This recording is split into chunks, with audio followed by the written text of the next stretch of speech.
আসসালামু আলাইকুম এভরিওয়ান, কেমন আছেন সবাই?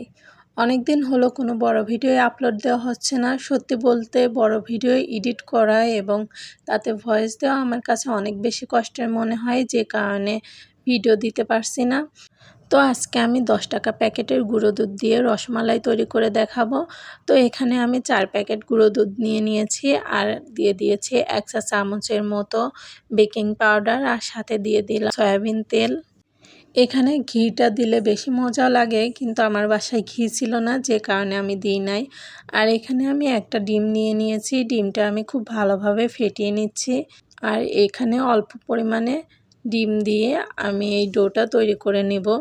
ডিমটা অল্প অল্পই দিতে হবে, আর দেখতে হবে ডোটা কেমন হলো।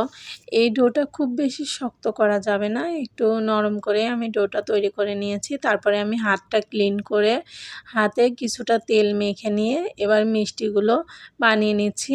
আমি গোল গোল করে মিষ্টিগুলো বানিয়ে নিচ্ছি। আপনারা চাইলে যে কোনো শেপ দিয়ে মিষ্টিগুলো বানিয়ে নিতে পারেন।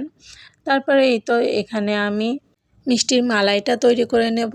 সেজন্য এখানে আমি অল্প একটু চিনি দিয়ে ক্যারামেল তৈরি করে নিচ্ছি। এর মধ্যে আমি দুধটা দিয়ে দেব। তো আমার চিনিটার একটা পারফেক্ট কালার চলে এসেছে। এরপরে আমি দুধটা দিয়ে দিলাম। এবার আমি খুব ভালো মতো জাল করে নেব। দুধটা দেওয়ার পরে চিনিটা একটু শক্ত হয়ে যাবে, কিন্তু আস্তে আস্তে আবার ঠিক হয়ে যাবে। তারপরে এই তো এর মধ্যে আমি আরও কিছুটা চিনি দিয়ে দিলাম আমার পছন্দ মতো। আপনারা যতটুকু মিষ্টি খান ততটুকু পরিমাণে দিতে পারেন। এরপরে আমি এর মধ্যে দিয়ে দিচ্ছি 3-4 টুকরো এলাচ এবং একটা তেজপাতা দিয়ে আমি খুব ভালোভাবে দুধটা জাল করে নেব। দুধটা কিন্তু জাল করে খুব বেশি ঘন করে ফেলা যাবে না, তাহলে মিষ্টির মধ্যে এটা ভালোভাবে ঢুকবে না। এই তো দুধে একটা বলক চলে আসলেই আমি এর মধ্যে মিষ্টিগুলো দিয়ে দিলাম। আর মিষ্টি দেওয়ার সাথে সাথেই কিন্তু নাড়াচাড়া দেওয়া যাবে না, কিছুক্ষণ পরে একটু নেড়ে চেড়ে নিতে হবে। আর তো এই তো দেখেন মিষ্টিগুলো কতটা পারফেক্টভাবে ফুলে উঠেছে। আর এরপরে আমি মিষ্টিগুলো তুলে রেখে মালাইটা আরও একটু জাল করে ঘন করে নিচ্ছি।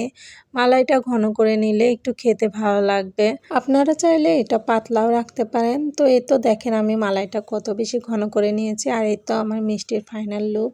খেতে কিন্তু অনেক বেশি মজা হয়েছিল, দেখতে যেমনই হোক না কেন অনেক বেশি টেস্টি হয়েছিল। বিশেষ করে মিষ্টির মালাইটা খেতে অনেক বেশি মজা হয়েছিল। তো আজকের ভিডিওটা এখানেই শেষ করছি। আল্লাহ হাফেজ।